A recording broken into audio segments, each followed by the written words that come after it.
Welcome to the Career Refresh Podcast. I'm your host, Jill Griffin.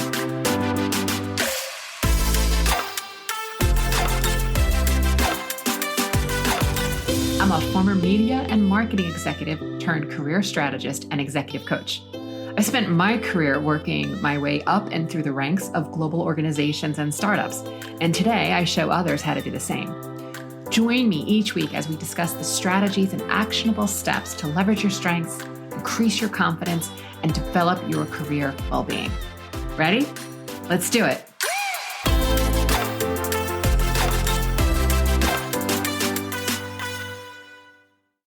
Hey friends, this is the Career Refresh, and I am Jill Griffin. All right, I'm very excited about this week's guest. It is my friend, Ali Katz. She's the owner, small batch chef, and baker of Ali Katz Kitchen, which is located in Mattituck, Long Island, New York. That is the North Fork of Long Island, if anybody knows the eastern end of Long Island. And you have to get to her bakery at some point if you are on the East End. And she ships, my friends. So grab yourself some of her Linzer tarts or any of her cakes. Her husband is also making tons of savory treats there. I highly recommend grabbing his fried chicken. But we're going to talk about how she got there. So Ali started her career in New York City's garment industry as a merchandiser for brands like The Gap, Perry Ellis, Reebok. And after September 11th, she pivoted and went to the French Culinary Institute, also in New York City. Since graduation, Ali has worked at the Boathouse in New York Central Park, at the North Fork Inn and Table in Southold, New York. She's also freelanced at many test kitchens around New York City, and she wrote and tested recipes for renowned brands like Hearst and Martha Stewart. And she ultimately created her dream when she launched Ali Katz Kitchen. In this episode, we talk about her journey from employee to unemployed, from student to business owner, and how everything she learned, she did it without actually going to business school, and how she's managed her mind and stayed positive throughout the various pivots and the entire process. We talk about what it's like to own a business and work with your spouse, and the importance of community when launching a business. Ali, throughout this show, mentions many of the local businesses in our North Fork community, and I'm going to put all of their information in the show notes so you can also check them out too. I love, love, love talking about my hometown and the people in my neighborhood, so to speak. And Ali is one of those. So dig in, friends. I know you are going to enjoy this episode. If you ever have any questions, send me an email at hello@jillgriffincoaching.com.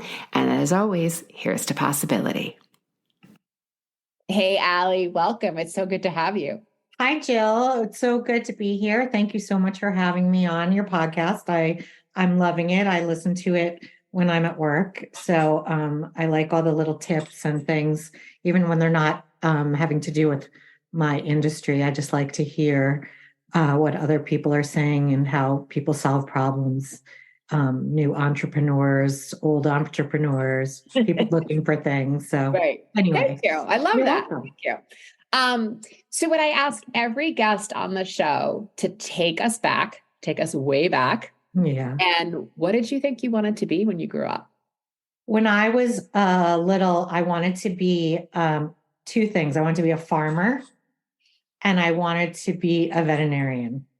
So one of the things that I love about your story when you and I first met, I don't even know how many years ago now, is hearing about your first career working in New York City's garment district, being a buyer for a major brand, and then moving, like mentally shifting to going to culinary school. So I would love you to take our listeners through, like, you have a traditional career where you're like going somewhere for 40 or 50 hours a week, and then you decide, I'm going to culinary school. So take us through what was going on with you.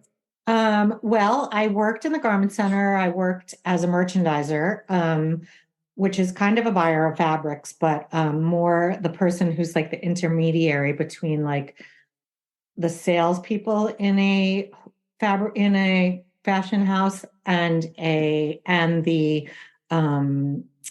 design team. So I would work with the designers and I would say like, okay, this season we need like 5 shirts and 3 pants and 4 sweaters. And they would design the line and then tell us what their like ultimate fabric would be that they would want to make it out of. And we would show it to the salespeople and they would say, well, that's not going to sell, but this will sell. And then I would take all that information and I would go to Asia 2 or 3 times a year to Hong Kong, Taiwan, Singapore. I was in Bangkok to find fabrics that would fit into the line or have them weave fabrics that would match what we were looking for and come back and I would cost it all out. And so that was my life. And all of this was before email and before cell phones. So I would be away for 3 weeks and not be in touch with anybody except for like the people that I worked with. We had telex machines. Oh, yes, of course. And we would telex. And, also you're in Asia. So you're like so many hours off of what we were here. So I didn't talk to anybody here while I was away. And, it was really exciting in the beginning. I worked retail for the Gap where I did visual merchandising, but then I worked for Macy's in their product development and I worked for Perry Ellis. And fashion was really exciting in the 80s and 90s. And then my last job was at Reebok. And it was for like a golf line. And they were saying to me like, okay, that blue polo shirt, find it cheaper, or those khaki pants, just make them cheaper. Like there's no fashion in that. So I was a little bored and I wasn't motivated. No, I was in my 20s and early 30s and I worked with a lot of women and we worked in the garment center. We'd all go out and we'd summer on Fire Island. And it was more about that than like loving my job. Yeah. You loved the lifestyle and the women. I loved the lifestyle. I loved just like hanging out with my friends, but I was bored at work. And they were laying people off and they laid off my designer who had started when I started. So I knew what kind of package they gave her. So I went into my boss and I said, I know you laid her off and, if you can give me that same package, I'll take it. Not knowing what I was going to do. Right. So, and figuring I would just get another job in the garment center. But even though I wasn't happy, but I was like, what am I going to do? I have a sociology major, like, what am I going to do? So I took the severance package. I went to Italy by myself for a couple of weeks. I spent the rest of that summer on Fire Island in my share house. And then September 11th happened. And there were no jobs in the garment center. Yeah. So I was like, I don't know what I'm going to do. I at all. I lived in an apartment. I had to pay my rent. I didn't know what I was going to do. And I had some savings and I always like to cook, and food has always been like a big part of my family and a big part of like travel. And I like to eat. So you didn't just go to culinary school. I mean, you went to the French Culinary Institute. Yeah, it was really prestigious. I did. Really amazing. But I will say that it was at a time before it was like the Food Network was on, but like it wasn't like the biggest thing, to go to school. That happened after I graduated from culinary school. So I went to culinary school. I applied. I went. I don't think you can get rejected really from culinary school, but I went to the French Culinary in Soho, and the chefs were all from France, and like it was fun. And my class was a majority of women, and the teachers, in fact, commented like, we have never had this many women come through like a class. Interesting. So that I did that and I loved it. And I did the whole culinary program, even though I love pastries, but I needed to know that I could get a job when I graduated. So I did the whole program and I never missed a day of class, which was never the case in undergrad or high school or any of that. I went to class every day. I got an award for like perfect attendance at the end. And I really liked it. It was fun. So that's how I changed. It wasn't intentional. It just kind of was like I don't know what I'm going to do, but I have to do something that I want to do. I guess I could have gone back and gotten a job in the garment center, but if I still did that, I would think I'd be miserable, But I also think it's important that there was probably something in your gut when you said your colleague got the package. Yeah. Now that you have the package, which I'm assuming then is a chunk of money. Right. Yes, you have to pay your living expenses and your rent. And yeah, you traveled, but it's like, okay, so what am I going to do with this? Yeah. I can, as you said, I could go get a traditional job somewhere. Right. Or, you know what? It sounds like you were like, I love to cook. Let's try something different and then go into culinary. So it's funny because you and I worked at some of the same places and we never met on premise, right? Martha Stewart, we were both at Hearst, right? So you're writing and testing recipes. You get this amazing job working for Abigail Kirsch. And again, anyone in the New York City area knows that they are the premier catering operation. Yes. For, major events and weddings and like top of the top. And then you went into private chef. So what did you learn about working in some of those larger places, right? So whether you were freelance or employee, I'm kind of looking at it as the same, but whether it's, a Martha, a Hearst, an Abigail Kirsch, you're getting the amazing experience, but then you went on to become a private chef. So tell me what your thought process was there. Working for Martha and other places that I tested recipes were freelance jobs, and it was really fun to do. But I didn't really want to be in a corporate environment anymore. And those were very coveted jobs. So I wasn't really like prepared to start really trying to come to the same place every day at 9 a.m. again and like have it turn into like a more like the routine that I was in before. Was I going to be happy with that? Abigail Kirsch was a real cooking job. We did all the prep for the parties in the pastry department. And I learned things at that job that I use like still to this day, like what you can freeze, what you can make ahead, how you make things in stages.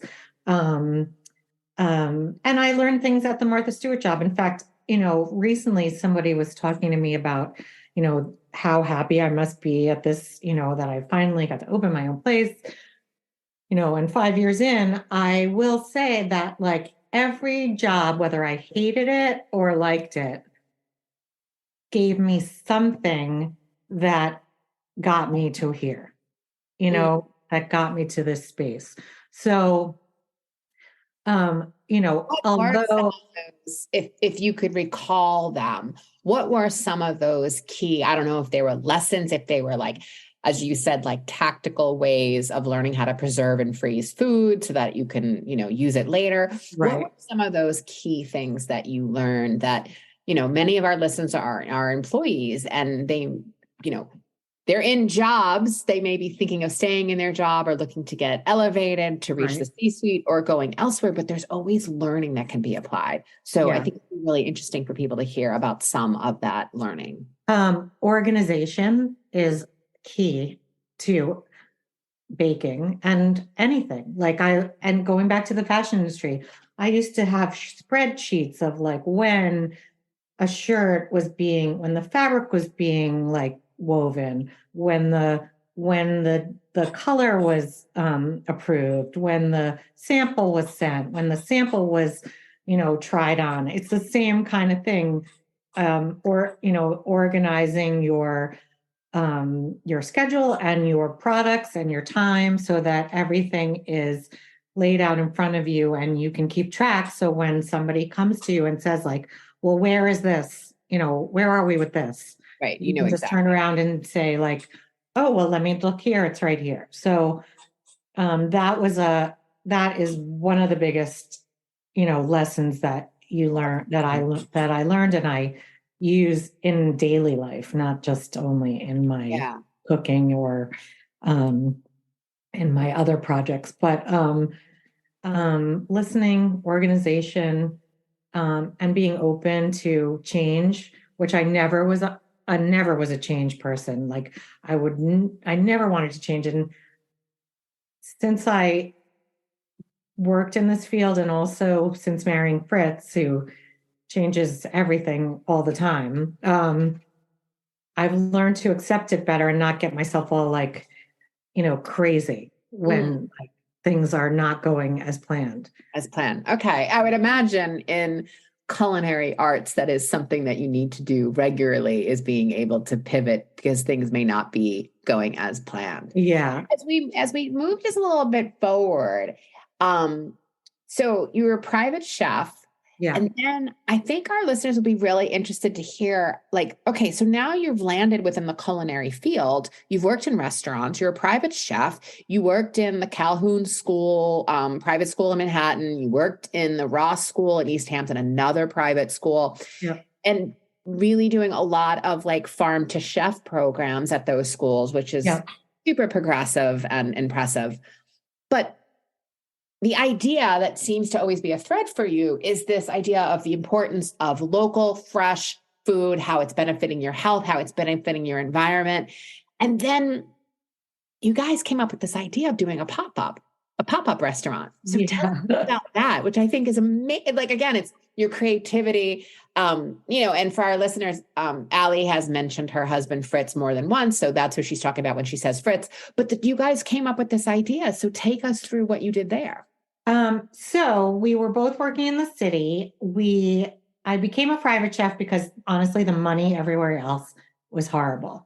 I went from like a high paying fashion job to, making $12 an hour graduating culinary school. It was a little crazy and not affordable to live easily. So anyway, we did the pop-up because we were both kind of, bored with our jobs and wanting to leave where we were.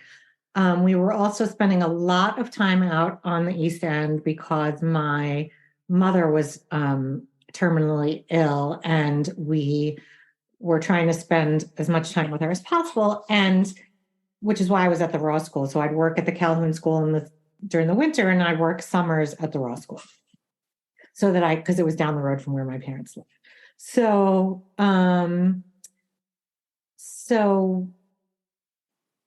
we were like, what are we going to do? And Fritz was like, maybe we should do a pop-up. And I was like, I don't know. Let's kind of see if there's anywhere that we could rent a kitchen just to like do, I don't know. So I could bake cookies and sell them at a farmer's market. Like I didn't even know. So I found this woman on Shelter Island, Kyle. She was an ex-model who owns very big in the fashion industry a long time ago. And she owned a restaurant and she only serves breakfast. And she was like, why don't you rent the space and like do dinners like 4 nights a week? And we were like, I don't know, maybe we should. It was kind of like a up in the air, kind of like throw your hat in the ring. I don't know. It was kind of crazy, but we were like, why don't we try it? That way we would know if we always had talked about maybe opening something together. Cause he also went to culinary school. He went to the CIA up in New Hyde Park, and we were like, God, he's been working in restaurants forever. He worked at Morimoto. He worked at Tao. I mean, he worked at the Russian Tea Room, but he didn't want to work for anybody anymore. And I didn't really want to work for anybody anymore. And so we were like, why don't we try it? So we did. And we did 3 nights. I think, I can't remember at this point if it was 3 or 4 nights a week. We did dinners. And then I would bake stuff, I did the desserts. He did the main courses. I did the menu. I ran the front of the house, which I had never done. And then we and then I would bake for the farmer's market on Shelter Island. It's like, it almost sounds like for any of us that watch Top Chef, it's like restaurant wars. Like you have to put it all together. Yes, it was kind of like that. And we had never worked together. So that was a learning curve as well. Like we would not get along in the restaurant. And then we would take the ferry back to the Hamptons from Shelter Island. And I'd be like, no talking on the ferry. Even though the ferry ride is like 8 minutes long. I was like, do not talk. Kind of amazing. All right. So then again, obviously, because I know your story and eat your food, you then you create Ali Katz small batch baking. Right. And I think I stumbled upon one of your like incredible Linzer tarts, probably in one of the shops in Greenport, I was like, who is this woman? I need to find her. I can't even remember who I sold to first, but I know maybe the Linzer tart, maybe the Linzer tarts they're now at the cheese shop in Mattituck, but I love baking. So I did the farmer's market that summer on Shelter Island, and I created like a little bit of a following. And I met at that farmer's market. It was kind of like an old school North Fork farmer's market. It was Holly Browder sat next to me. Ira from KK's was like at that farmer's market. And Borghese Wines was at that market. So it was like a very old, like people who've been here a while. Yeah, like Harvey, Long Island, New York people. Yeah. Who are global listeners. That's what we're talking about. Yeah, exactly. So it was kind of cool. And it was also like the calmest part of my week. I'd sit at the market, I'd sell my stuff, I would chat with Holly and the person who sat next to me who sold flowers and who actually ended up getting me into Sylvester Manor as a wholesale person. So those people like kind of helped this whole thing get together. I started making quiches for Holly in a commercial kitchen out here. I did some stuff for Ira initially. And then, I started selling my cakes and my cookies around town. And then I met the woman through Holly who owns Good Food, who was opening Good Food, and she needed a partner. So I did that. I was like, I need a real kitchen. I can't rent a kitchen forever. I need a real kitchen. I'm just going to try it. I didn't know her. I didn't have any idea what it would be like to have a partner. I had never built a store from scratch. We did the build out, we did the kitchen, we bought the equipment, we hired, it was a like throw yourself into this kind of situation. And what I'm hearing throughout everything you're saying is like there had to be some sort of internal GPS or internal guiding, meaning you came out of, I'll call merchandising and garment corporate, right? You came out of a corporate experience after going to culinary school. And then it sort of is just meaning it sounds like to our listeners, it's unfolding, but it's like first you were freelancing, then you're doing more freelancing and you're working with a top, Abigail Kirsch, and you're working with a top events caterer. Right. Then you're starting a pop-up. You're like, it's almost like you're following your spidey sense. Then you started to get a following for your quiches and your cookies at farmers markets. Yeah. As I said at the start of this episode, Ali Katz Kitchen on the North Fork of Long Island. And yes, I'll make sure all of her information is in the show notes because you can buy stuff and she can ship. This what you have created is, yes, it's definitely the baked good, but it's also the food product too. Right. So you're in Good Food, again, a local purveyor on the east end of Long Island. And then eventually you move out of that and you start your own kitchen. Like, what was your thought process to literally put your name on the door and start your own thing? Well, And did you want to vomit? And that all sounds like it all went by so easily. Like that you just That's what I said. Like, and did you want to vomit occasionally? You just recapped everything. And I was like, wow, that sounds great. It was so much work and so much stress and so much, do I believe in myself? Can I do this? Like, I've never done this before. How am I going to raise money to do this? Like, just all the things that you learn about probably in business school, but I didn't go to business school. Like I had to write a business plan. I had to find people who would invest with me. The good part of it was when I started Good Food, I have several friends, my dad and my old private client invested in with me. And when I left Good Food, I paid everybody back except my dad. And my private client, I said to them, I can pay you back. And they said, we know you're going to do something better. Keep the money and put it into that. And my God, I love that. For someone to believe in you like that, yes. is but so, it's also the reputation you created with integrity and showing up and delivering. You also get the credit for that. Right. I will. I mean, I'm a hard worker. I never missed I never missed going to my private chef's job. I just never I work hard. And I think that that's the bit people know that I do, and I try to make my product as good as it can be. And, so what made me open something on my own was that I had a following now here on the North Fork. And, I was like, am I going to leave that store and just get another job? Or am I going to try to do it on my own? I think I can do it. And I built out that kitchen, with all used equipment. And I, did it, Fritz helped me, but he had another job. And when I opened that store, I was the only person who was there, every day. And I didn't have an employee. And I realized what I could do. And these were the days I'd be open for it. And I, still have a pretty large wholesale business. So really the retail part of it was just supposed to be extra.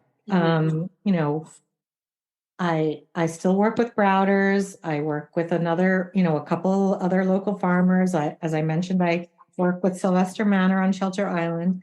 And then, I started opening this door for retail and it started getting busy. And I was like, oh my God, I can't believe it, so. Yeah. And again, for our listeners, this is a mixture of salads, creative, savory items, using all local products, working with local farmers and small business owners, the local vineyards, the restaurants, really an example of what's possible when you tap into the community around you that is abundant and the community also showing up to meet. It's such a beautiful experience to go in there. And then, as you mentioned, Fritz, he's working on the stocks, the soups, the prepared meals.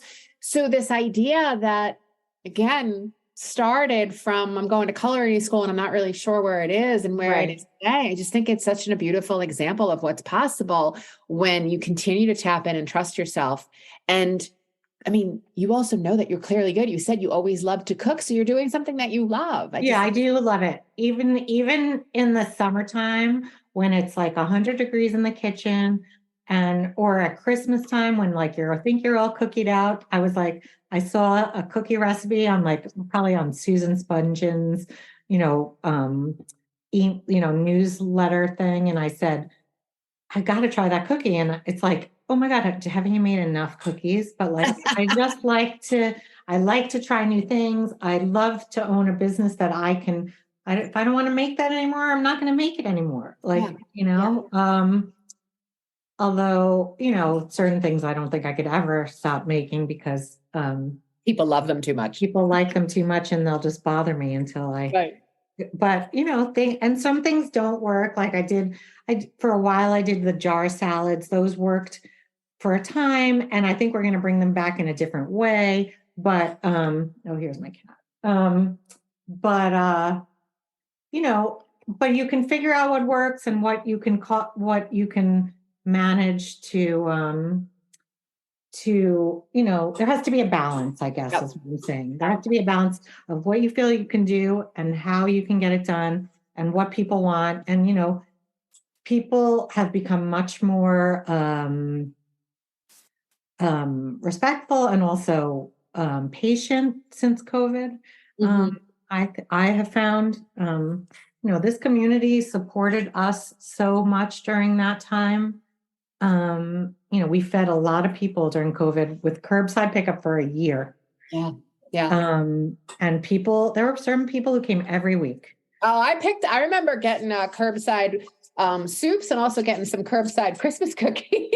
Yeah. So, I mean, again, a testament to this community that, we live in on the North Fork, the farmers, the fact that we can get, such amazing produce, the people that we deal with on a regular basis are, for the most part, great people. I don't know. It's just a really, I sometimes it sounds strange because I never ever thought I would never not live in New York City, but it's this community. It's like a fairy tale almost, Yeah, it's really, really good, solid people. And you're, within 100 miles of New York City, if anyone is wondering. So I'm going to ask you a couple more questions before we go today. And the next question I said is what was harder than you thought it would be? It's harder than I thought it would be. I'm not like a computer books. I'm not a business person, even though I am a business person. I was going to say, you're a business person, my friend. But I'm more on the creative end of it. So for me, I'll always put off doing the money, business, email part of the business. I'll always put that off and put that off and put that off until I have to do it, because I like to do stuff with my hands. Even in my time off, I ran into you at the knitting store last week. Why am I knitting when my hands hurt? But I love it. You know what I'm saying? So always I find the business part of it, the books part of it, harder than I thought it would be. And I also find social media to be a difficult thing to keep control of. Tried to make the social media fun, and I literally have grown that account. I don't know. I just it's all been through pictures and word of mouth. Yeah. So share with our listeners, what does your morning routine look like? And what I mean by that is how do you mentally prep for the day? You've got a lot going on. We talked about your organization. We talked about you're keeping lists and all of that. Right. But I just mean what happens before you actually step into the kitchen and the bakery aspect of your job? What's mentally going on with you? I am a roll out of bed kind of person and go. I am not a take it easy in the morning and slowly have my cup of coffee. The night before, so every night I have a chalkboard in my kitchen, and I kind of write down everything that I have to do. I somehow in my head plan the day, thinking I can do this first while this is in the oven, this can be going on. I have to roll these cookies. I have to, send out a newsletter. It turns out that the newsletter always ends up being at the end of the day, most times, just because I can't get my act together. Because when I'm in the kitchen, I'm always even though I feel like I might be done with what I'm doing, I'm there's always something else to do. Yeah. Well, Ali, thank you so much for being here today. I'm going to put all of your information in the show notes. If anyone is coming to New York City or out to the east end of Long Island, Ali Katz Kitchen is a must stop. You must go and get all of the delectable treats, and you can also order and she can ship to you online. So do it. Supporting. Thank you so much, Jill. This was great.